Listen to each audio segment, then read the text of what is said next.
Good morning, students.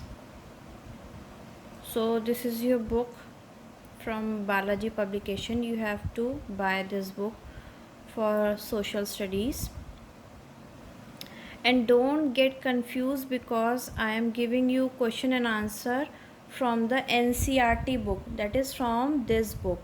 Okay, I am not giving question and answer from this book because ये सारी books तो आप ये वाली बुक आप ले सकते हो, आपके पास होगी क्वेश्चन एंड आंसर, आप इससे आप प्रिपेयर करोगे अपने बोर्ड्स के लिए। और मैं आपको क्वेश्चन एंड आंसर एनसीईआरटी से करा रही हूँ। Okay, so don't get confuse. So firstly see the index. There are 5 chapters in your history and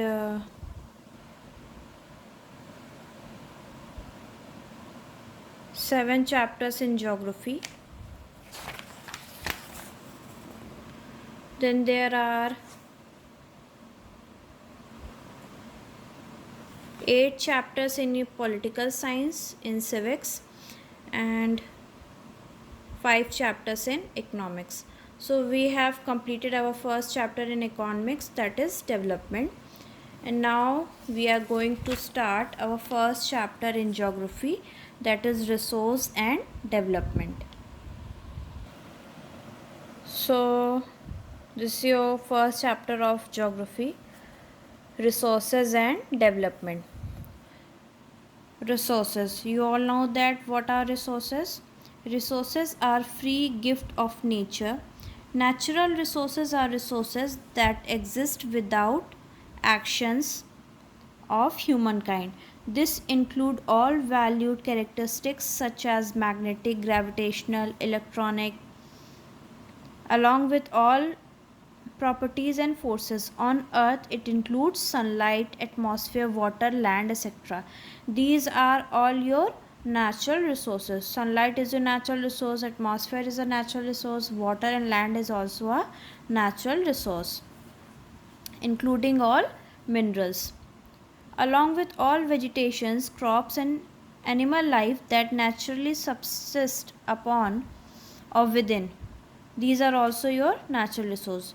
Resources are functions of human activity. Human beings themselves are essential components of resource. These transform material available in the environment into resources and use them. So human are also an important component of nature, as they convert these material into a valuable goods or valuable resources and then use them.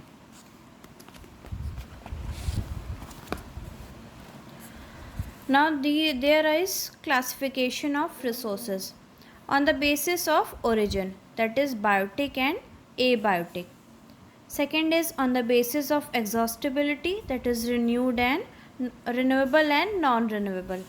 On the basis of ownership, individual, community, national and international.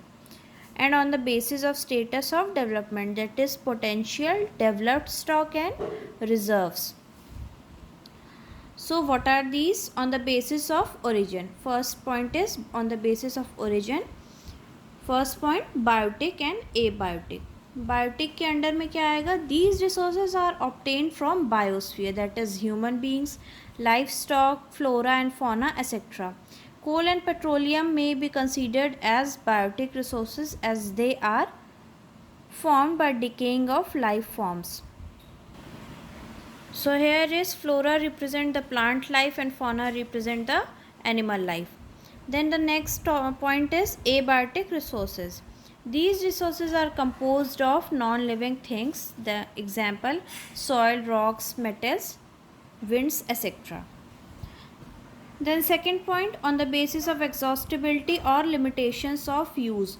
These resources are in limited stock and we have to use in a limited amount.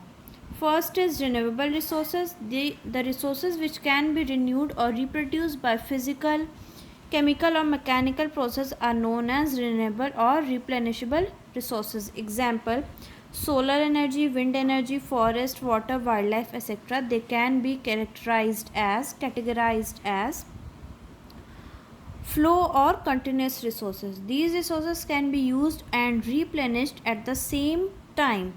It does not remain in one location and moves about because of natural actions in the physical environment. Example, running water, solar radiation, winds and tides. Next is biological resources. These resources are formed by a biological process. It is further categorized into two types. First one is natural vegetation, that is forest cover and flora, and next is wildlife, that is fauna. Non-renewable resources. These resources are formed through a long geographical period and cannot be renewed. Example, minerals, metal, fossil fuel, etc. Then they are further categorized into recyclable, that is metals can be recycled by technological applications, so they are recyclable. And next is non-recyclable. Fossil fuel burns readily and cannot be recycled, so they are non-recyclable. So renewable resources कौन से होते हैं जिसको आप फिर से दोबारा से रीयूज़ कर सकते हो, और नॉन रिन्यूएबल कौन से रिसोर्सेज होते हैं जिसको आप दोबारा से यूज़ नहीं कर सकते हो. Then your next point is on the basis of ownership. First is individual resource. These resources are owned privately by individuals. Example, plantation, pasture land, farmland, water in well, pond, etc. Next is community owned resources. These resources are accessible to all the members of the community. Example, grazing grounds, burial ground, ponds in village, public parks, etc. Individual resources where a single person is a owner of these resources. Community where the resources is owned by a community where all the people can use it. Then national resources. These resources are under the control of national and country. Example, canal, coal mines, territorial sea, etc. So national resources कौन से हो जाएंगे जो कि किसी government के under में होंगे, जैसे कि coal mines, territorial seas, etcetera. And international resources. These resources are owned and regulated by international institution. Example, open sea used by peaceful navigation, open sky for flight movement, etc. So individual resource जहाँ पे single कोई एक owner होगा और वो use कर सकता है सिर्फ उस रिसोर्स को. कम्युनिटी, जिसको पूरी कम्युनिटी उस रिसोर्स को यूज़ कर सकती है. नेशनल रिसोर्स, जिसमें कोई गवर्नमेंट है और उसके अंडर में वो कोई रिसोर्स आता है जैसे कि coal mines etcetera. And then international resource, जहाँ पे कोई इंटरनेशनल इंस्टीट्यूशन उसको रेगुलेट करता है. Okay, so your next point is on the basis of status of development. We will discuss in this in our tomorrow class.